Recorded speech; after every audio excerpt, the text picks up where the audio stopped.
حضرت احوص بن حکیم رضی اللہ عنہ اپنے والد سے نبی کریم صلی اللہ علیہ وآلہ وسلم کا ارشاد نقل فرماتے ہیں کہ سرکہ اور روغن زیتون بہترین سالن ہے۔ حضرت ابو جعفر رضی اللہ عنہ سے روایت ہے کہ نبی کریم صلی اللہ علیہ وآلہ وسلم کا فرمان مبارک ہے کہ وہ گھر نادار نہیں جس میں سرکہ موجود ہے۔ حضرت معاویہ رضی اللہ عنہ سے مروی ہے کہ ان کے پاس ایک وفد آیا، آپ نے ان کے لیے کھانے میں پیاز بھی منگوایا اور فرمایا یہ سبزی بھی کھاؤ کہ اس کے استعمال سے کسی علاقہ کی آب و ہوا نقصان نہیں دیتی۔ مستحب لباس سفید رنگ کا ہے۔ نبی کریم صلی اللہ علیہ وآلہ وسلم کا ارشاد ہے کہ اللہ تعالیٰ نے جنت سفید بنائی ہے اور تمہارے لیے بھی بہتر لباس سفید ہی ہے۔ زندگی میں بھی اسے استعمال کرو اور اپنے مردوں کو بھی سفید کفن ہی پہناؤ۔ حضرت عبداللہ ابن عباس رضی اللہ عنہ نبی کریم صلی اللہ علیہ وآلہ وسلم کا ارشاد نقل کرتے ہیں کہ سفید کپڑے پہنا کرو اور اپنے مردوں کو کفن بھی ایسا پہنایا کرو کہ یہ پسندیدہ لباس ہے۔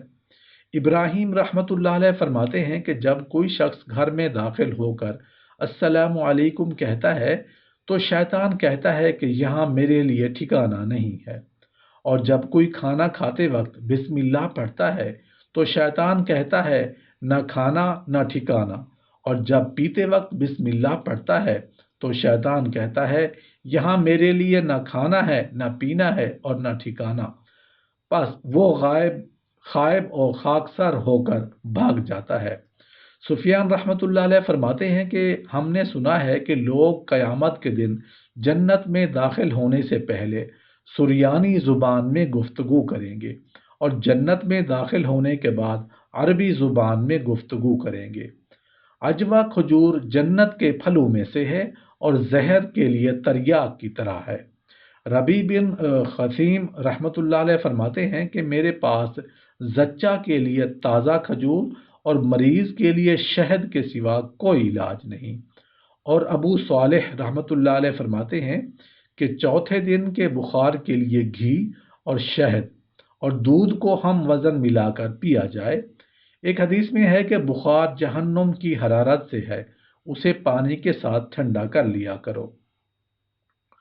حضرت جابر رضی اللہ عنہ کہتے ہیں کہ نبی کریم صلی اللہ علیہ وآلہ وسلم نے ارشاد فرمایا کہ ایمد سرما کا استعمال ضرور کیا کرو، اس سے پلکوں کے بال اگتے ہیں اور نگاہ تیز ہوتی ہے۔ دوسری روایت میں ہے کہ نگاہ کو جلا بخشتا ہے۔ نبی کریم صلی اللہ علیہ وآلہ وسلم سے مروی ہے کہ سب سے سچا خواب وہ ہوتا ہے جو سحری کے وقت دیکھا جائے۔ نیز آپ کا ارشاد مبارک ہے کہ اچھا خواب نبوت کے 46 اجزاء میں سے ہے۔ حضرت ابو ہریرہ رضی اللہ عنہ نبی کریم صلی اللہ علیہ وآلہ وسلم کا یہ ارشاد نقل کرتے ہیں کہ جس شخص نے خواب میں مجھے دیکھا اس نے واقعی مجھے دیکھا، کیونکہ شیطان میری صورت میں نہیں آ سکتا۔ نیز آپ کا ارشاد ہے کہ جس کسی نے مجھے خواب میں دیکھا وہ عن قریب مجھے بیداری میں بھی دیکھے گا۔ حضرت ابن عباس رضی اللہ عنہ روایت کرتے ہیں کہ نبی کریم صلی اللہ علیہ وآلہ وسلم نے ارشاد فرمایا جو شخص خواب کے نام سے کوئی بات کرتا ہے اور حقیقت یہ ہے کہ اس نے کوئی خواب نہیں دیکھا تو اسے قیامت کے دن 2 جو کے دانوں میں گرہ دینے پر مجبور کیا جائے گا اور وہ ہرگز ایسا نہیں کر سکے گا۔ ایک اور روایت میں ہے کہ وہ ہرگز گرہ نہیں دے سکے گا۔ فقیہ ابو اللیث رحمۃ اللہ علیہ فرماتے ہیں کہ عزل کرنے میں کوئی حرج نہیں جبکہ بیوی کی اجازت سے ہو، اور عزل کی حقیقت یہ ہے کہ بیوی سے مجامعت کے وقت انزال سے پہلے الگ ہو جائے تاکہ حمل کا استقرار نہ ہو سکے۔ یہود کے ہاں یہ عمل مکروہ سمجھا جاتا تھا اور وہ اسے زندہ درگور کرنے کی ایک ادنا قسم کہتے تھے۔ اس پر یہ آیت نازل ہوئی نساؤکم حرث لکم فاتوا حرثکم انا شئتم، تمہاری بیویاں تمہارے لیے بمنزلہ ایک کھیت کے ہیں، جس طرح سے چاہو آؤ۔ حضرت ابن عباس رضی اللہ عنہ سے عزل کے بارے میں سوال ہوا تو آپ نے فرمایا کہ اگر اس بارے میں رسول اللہ صلی اللہ علیہ وآلہ وسلم کا کوئی ارشاد مبارک ہے تو وہی معتبر ہے، ورنہ پھر مجھے تو فاتو حرثکم والی آیت سے یہی معلوم ہوتا ہے کہ کرنے اور نہ کرنے کا ہر طرح اختیار ہے۔ حضرت عبداللہ بن مسعود رضی اللہ عنہ سے عزل کے بارے میں پوچھا گیا تو فرمایا کہ اگر اللہ تعالیٰ نے کسی مرد کی پیٹھ میں کسی روح سے اپنی ربوبیت کا میثاق لے رکھا ہے تو اللہ تعالیٰ اس میثاق والی روح کو ظاہر کر کے رہیں گے، خواہ عزل کرو یا نہ کرو۔ حضرت ابو سعید خدری راوی ہیں کہ رسول اللہ صلی اللہ علیہ وآلہ وسلم سے عزل کے متعلق سوال ہوا تو آپ نے اسی قسم کا جواب ارشاد فرمایا۔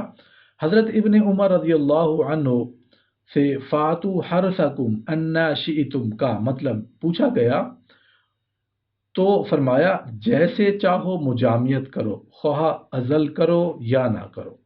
حضرت جابر رضی اللہ عنہ فرماتے ہیں کہ زبان نبوت میں جب کہ قرآن کا نزول ہو رہا تھا ہم عزل کیا کرتے تھے لیکن کوئی ممانعت نازل نہیں ہوئی۔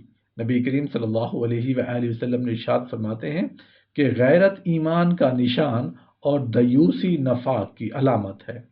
دیوس اسے کہتے ہیں کہ آدمی اپنے گھر میں بے حیائی کا موقع فراہم کرے اور اسے پسند رکھتا ہو۔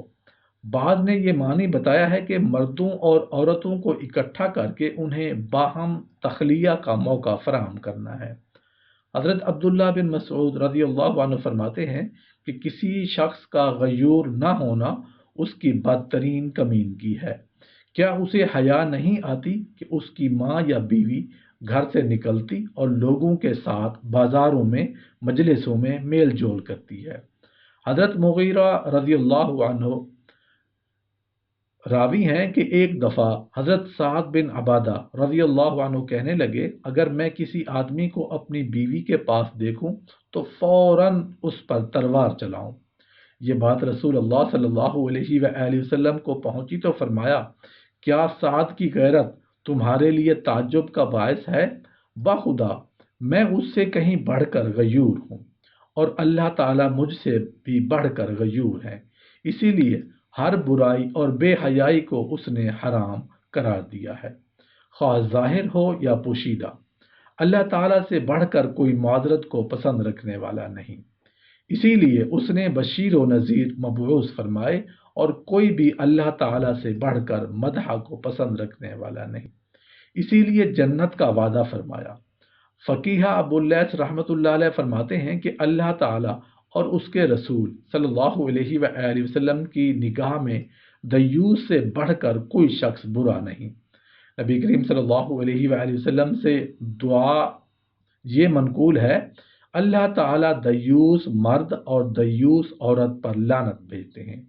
دیوس وہ مرد ہے جو اپنی بیوی کی بے حیائی پر راضی ہے اور دیوسیہ وہ عورت ہے جو اپنے شوہر کی بدمعاشی پر راضی ہو۔ سفیان ثوری رحمۃ اللہ علیہ سے کسی نے غم خواری اور ہمدردی کے متعلق سوال کیا تو فرمایا اس راستے میں کانٹے اور خاردار جھاڑیاں اگ آتی ہیں، یعنی ویران اور متروک ہو چکا ہے۔ جان رکھو کہ فرائض کے بعد بہترین عمل اچھی سفارش ہے۔ کسی شخص کو جب کسی کام ہو تو اس کی سفارش کی جائے، اسی طرح کسی سے ظلم اور دفع کرنے کے لیے سفارش کرنی چاہیے۔ نبی کریم صلی اللہ علیہ وآلہ وسلم کا ارشاد مبارک ہے کہ بہترین آدمی وہ ہے جو لوگوں کو نفع پہنچائے۔ عمرو بن دینار رحمۃ اللہ علیہ فرماتے ہیں کہ نبی کریم صلی اللہ علیہ وآلہ وسلم نے ارشاد فرمایا سفارش کر کے اجر حاصل کیا کرو۔ بسا اوقات کوئی آدمی مجھ سے کچھ مانگتا ہے تو میں ذرا رک جاتا ہوں تاکہ سفارش کر کے اجر حاصل کروں۔ حسن بصری رحمۃ اللہ علیہ فرماتے ہیں کہ سفارش کا ثواب اس وقت تک جاری رہتا ہے جب تک اس کا نفع قائم رہے۔ مجاہد رحمۃ اللہ علیہ فرماتے ہیں کہ اللہ تعالیٰ کے فرمان من یشفع شفاعتا حسنۃ یکن لہ نصیب منہا، جو شخص اچھی سفارش کرے اس کو اس کی وجہ سے حصہ ملے گا۔ میں یہی سفارش مراد ہے کہ جو لوگ باہم ایک دوسرے کے لیے کرتے رہتے ہیں۔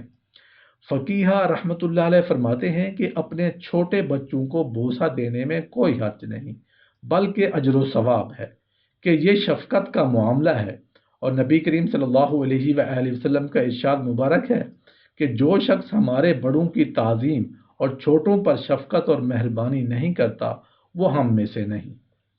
اسود بن خلف کہتے ہیں کہ نبی کریم صلی اللہ علیہ وآلہ وسلم نے حضرت حسن رضی اللہ عنہ کو پکڑ کر بوسہ دیا اور اپنے صحابہ کی طرف متوجہ ہو کر فرمایا کہ اولاد بخل کا باعث ہے، بزدلی پیدا کرتی ہے، جہالت کا موجب ہے، غم و حزن کا سامان ہے۔ اشعث بن قیس کندی کی روایت میں بخل، بزدلی اور حزن کا سامان بتانے کے بعد یہ بھی فرمایا کہ یہ دل کا ثمر اور آنکھوں کی ٹھنڈک ہے۔